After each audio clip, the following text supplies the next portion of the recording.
দেখুন, মুখ্যমন্ত্রী বলছেন যে জ্ঞানেশ কুমার গ্রেট লায়ার, মিথ্যে কথা বলছেন।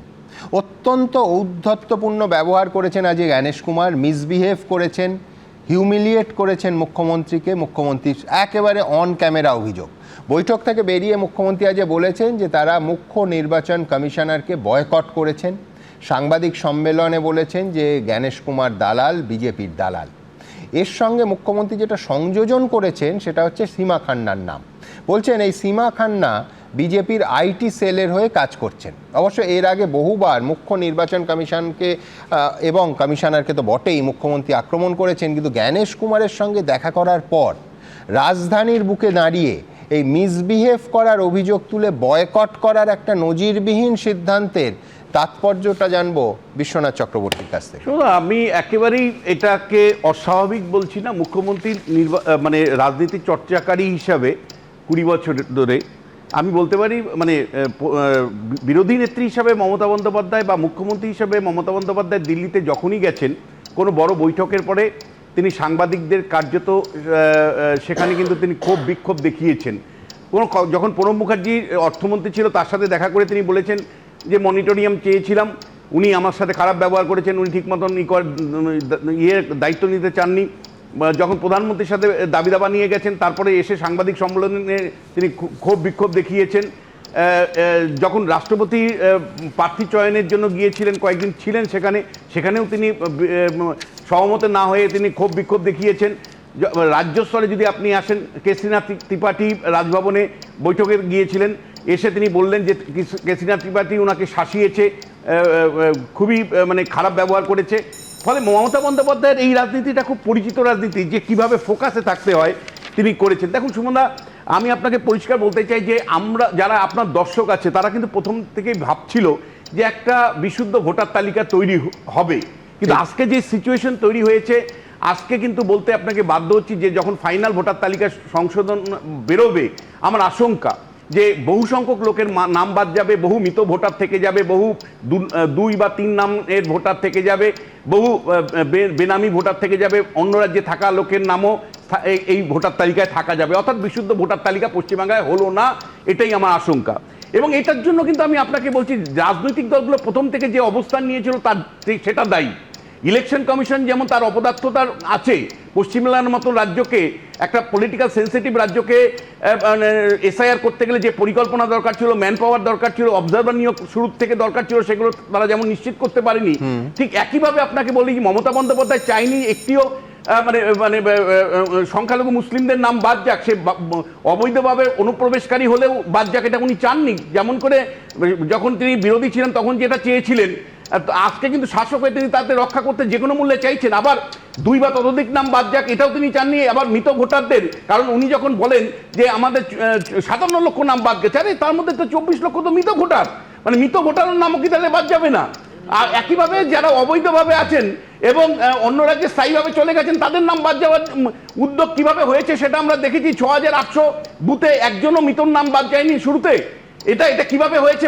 মানে এলাকার পর এলাকা দখল করে, ব্লক অফিসগুলো দখল করে আইপ্যাকের সাহায্য নিয়ে কিভাবে তৃণমূল কংগ্রেস নাম উঠিয়েছে। এবং আজকে শুনানিতে যে অভিযোগটা সিরিয়াস লেভেলে এসছে আপনাকে বলতে চাই, সেটা হলো যে প্রচুর নাম কিন্তু সচেতনভাবে কিন্তু শুনানির জন্য পাঠিয়ে দেওয়া হয়েছে যাতে ক্ষোভ বিক্ষোভ তৈরি হয় এবং তৃণমূল কংগ্রেস সেটা নিয়ে রাজনীতি করে 2026-এর নির্বাচনে জয়ী হয়। আবার একই সাথে আপনাকে এই প্রশ্নটাও রাখতে চাই যে মানে শুভেন্দু অধিকারী সমেত একাধিক বিজেপি নেতা যখন 1 কোটি 1.5 কোটি মুসলিম রোহিঙ্গার নাম বাদ যাবে, এটার মধ্যে দিয়ে কি তারা আতঙ্ক তৈরি করেননি?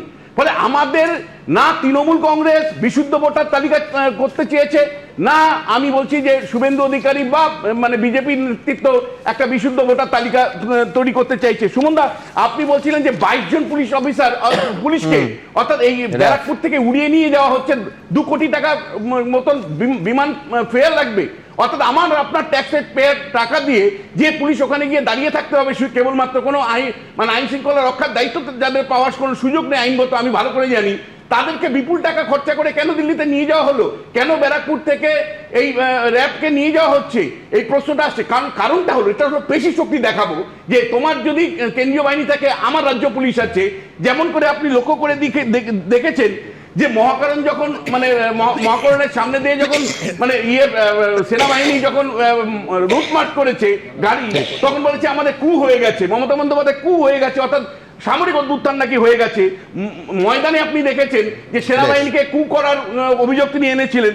আবার রাজীব কুমারকে মানে যখন তদন্তের জন্য এসেছিল তখন সিবিআইকে আটকে দিয়েছিলেন, থানায় ঢুকিয়ে দিয়েছিলেন। ইডি সম্প্রতিক আপনি দেখেছেন ইডি অফিসারদের কিভাবে মানে তাদের তদন্তের সময় তিনি সরাসরি রাজ্য পুলিশ নিয়ে চলে গেছিলেন। ফলে আমি আপনাকে খুব পরিষ্কার করে বলতে পারি যে আজকে যে পুলিশ নিয়ে যাওয়া হয়েছে ওটা শো অফ স্ট্রেংথ, যে তোমার যদি দিল্লি পুলিশ হয় আমারও রাজ্য র্যাব আছে, আপনি বলছেন পেশি প্রদর্শন, একেবারে পেশি প্রদর্শন। কারণটা কি? এই নির্বাচনটা আপনি কে বলছেন একটা বিশুদ্ধ ভোটার তালিকা আপনি আমি সবাই চাইলেও হলো না। কেবলমাত্র রাজনৈতিক দলগুলো চাইনি একটা গণতান্ত্রিক উপায়ে বিশুদ্ধ ভোটার তালিকা তৈরি হোক।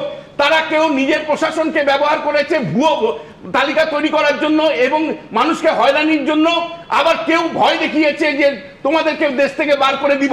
ফলে রাজনৈতিক দলগুলোর ষড়যন্ত্রে আমাদের একটা বিশুদ্ধ ভোটার তালিকা তৈরি হয়নি। তারই পার্ট হিসাবে দিল্লিতে এই মুহূর্তে ড্রামা চলছে, রাজ্যে ড্রামা চলছে। আমি এই ড্রামার কনটেক্সটে ড্রামাতে কে কত নাম্বার পেয়েছে একটা দিতে চাই। দেখুন, দিনের শেষে মমতা বন্দ্যোপাধ্যায় বিরোধী নেত্রী হিসেবে যে ভূমিকাটা দেখলাম সেটা রাজনীতির যে ড্রামার কনটেক্সটে বলি, এটা তো রাহুল গান্ধী করতে পারতো, এটা তো মোহাম্মদ সেলিম করতে পারতো। কোথায়? তারা তো করেননি। সেই জন্য মমতা বন্দ্যোপাধ্যায়কে 10-এ 8 দিলাম। এবং এইবার আপনাকে বলছি মমতা বন্দ্যোপাধ্যায় যে ড্রামা আজকে হলো দিল্লিতে যিনি ড্রামা করলেন তার প্রত্যুত্তর দেওয়ার একটা চেষ্টা করেছে শুভেন্দু অধিকারী রাজ্যে রাজ্যে, মানে সরি জেলায় জেলায় তার মতন করে বিশুদ্ধ ভোটার তালিকা প্রকাশ করতে হবে এই দাবি রেখে মিছিল করেছে। তার জন্য 10-এর মধ্যে 6 দিলাম।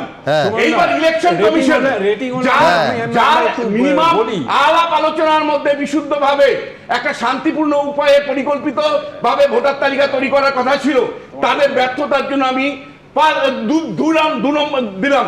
কিন্তু মানুষ, সাধারণ মানুষ যারা গণতন্ত্র চেয়েছিল, যারা বিশুদ্ধ ভোটার তালিকা চেয়েছিল, তারা আজকে কিন্তু 10-এর মধ্যে 0 পেল। আমার দুটো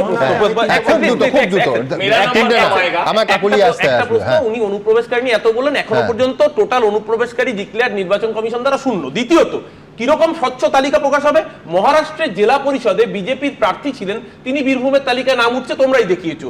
দ্বিতীয় কথা, যদি লজিক্যাল ডিসক্রিপেন্সি হয়, সুমন 2002 সালে যার বাবার নাম শিশির কুমার অধিকারী, 2025-এ শিশির অধিকারী, তারও নাম আসা উচিত। লজিক্যাল ডিসক্রিপেন্সি আসেনি কেন? তিনি কি পার্টিকুলার কোনো বিশেষ প্রিভিলেজ বলে? বিশ্বনাথ দা যে খুব দ্রুত বক্তব্য হচ্ছে, তাহলে এই একটু আগে এই অরূপে বললেন যে দেবজিৎদার মায়ের কথা, দেবজিৎদার মা গেছেন, দেবজিৎদার মা গিয়ে বলেছেন হ্যাঁ এটা একটা গণতান্ত্রিক প্রক্রিয়া। যদি একদম বলেছেন, আরে বাইরে আমি নিজে ফোন করেছি, দেবজিৎদার সঙ্গে আমি কথা বলেছি। এবিপি আনন্দ, এগিয়ে থাকে, এগিয়ে রাখে।